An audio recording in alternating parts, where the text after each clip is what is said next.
So we all have days sometimes that we feel a little bit lazy, but maybe it's not that we're lazy. Maybe it's just we're distracted. We're distracted from all the things that are coming at us throughout the day in a world where we have notifications and pings ongoing from our emails to different social media platforms, to people coming in and out, maybe interrupting us. So if you feel distracted in today's day and age, it's okay, it's normal. So maybe it's not that you're lazy, maybe it's about helping you create a process and removing some of the distractions to help you move towards your goals. So before we dive into this episode of Learn with Beston, I just wanted to say that if this is your first time here, make sure you subscribe, follow us. We talk about productivity, we talk about performance and well-being at work. So let's get back to distractions. So distractions, we have to remember that, again, it just stops us from moving towards where we want to go, right? So it's really about just identifying those triggers and understanding what is it that really motivates you, right? And getting to that cause root of distraction, like that's where it's at. So, and also remember that when we're distracted, it's because usually whatever we have to do can sometimes be painful, right? So sometimes it's almost like this thing we have to focus on. It becomes so draining to us that we say, you know what, I'm just going to avoid it until I can find myself feeling motivated. But maybe it's not about that. Maybe it's identifying what is the root cause of us actually wanting to be distracted, and how do you actually look into creating space for moving forward.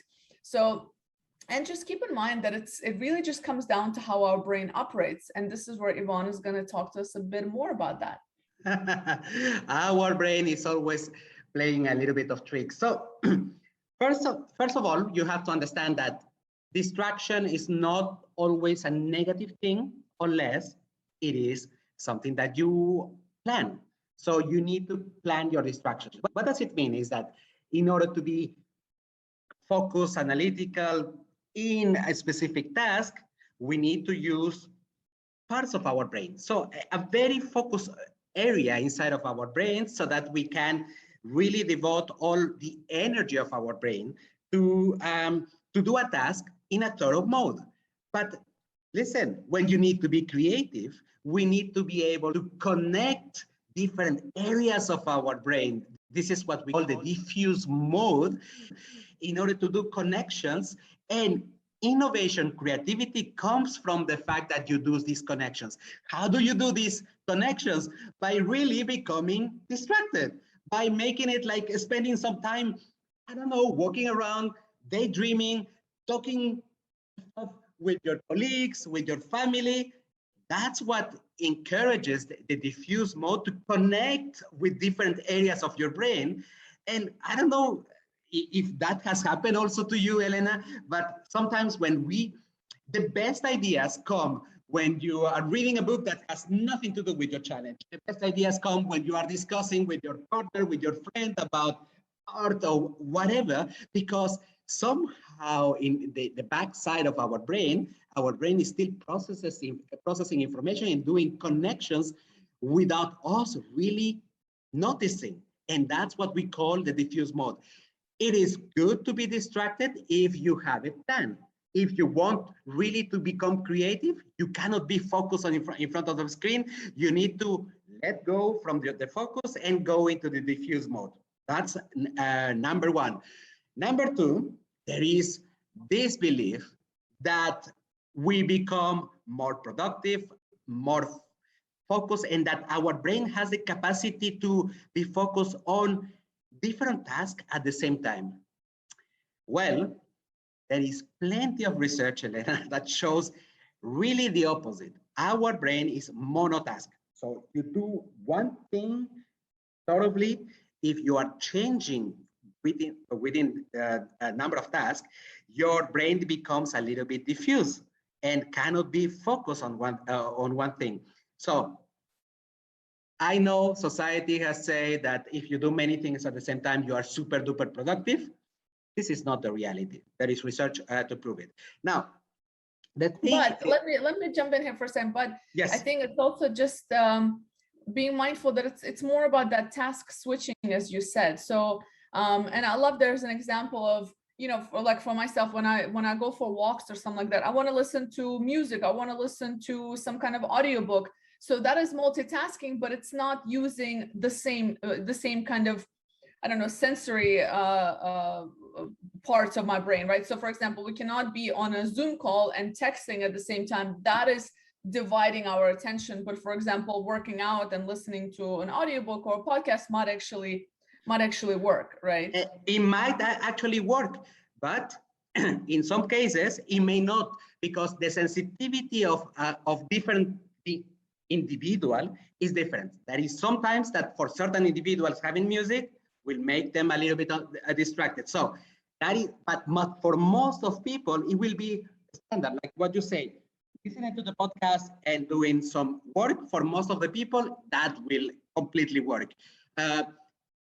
Listening to a Zoom call and reading something else like an email, that doesn't work, right? So that's the key principle.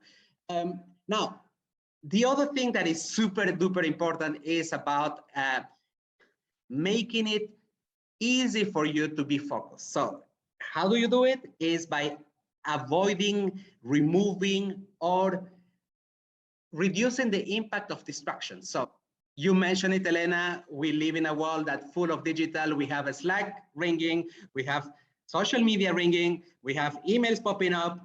So if you need to be focused on a specific task, turn it off. Simply turn it off, make it a little bit more difficult. So what happens to me is that I put my mobile, if I need to focus on a specific task, I put my mobile a couple of meters away. Already this a couple of meters away makes it a little bit like I have to do an effort and go and pick it up. So I will not do it. I will continue the task that I'm currently doing. One recommendation in order to get this focus, this necessary focus is, and I love that, is the Pomodoro Technique. Pomodoro Technique says simply, it's a little bit like the small tomato that we use in the kitchen in order to measure timing. Says, go and divide your day in chunks of 25 minutes. Focus during 25 minutes without any distractions, removing away the distraction, and give yourself, after 25 minutes, 5 minutes just to, one, recharge because you become more creative. Go for your cravings. If you were missing a little bit of social media, go during the 5 minutes to social media. Do so, but the main idea is to time the effort that you need to do in order to focus. The brain is not made really to focus for such a long time. There is many studies that shows that, for instance, if you're listening to a presentation for a long time, a period of time, well, at one moment you will stay dreaming, drifting away and not paying attention. If you are going for a training, and that happens a lot, it's a bigger discussion about learning. If you're going for a training, you cannot be listening to someone for a long time. So use the Pomodoro Technique, 25 minutes, time it. And after that, 5 minutes of rest to do something else, something that it has nothing to do with your task. You can plan your full day in an Excel file or in any app, the different task timings that you are free for the 5 minutes and the 25 where you need to have focus on a specific task. It looks easy, or is it a little bit more difficult than what I say, Elena? What do you think? I think it's worth a try. Exactly. That's the key point. If you don't try, you don't know. And if you try it in a small little piece of action. You don't have to do it to change from one day to the other.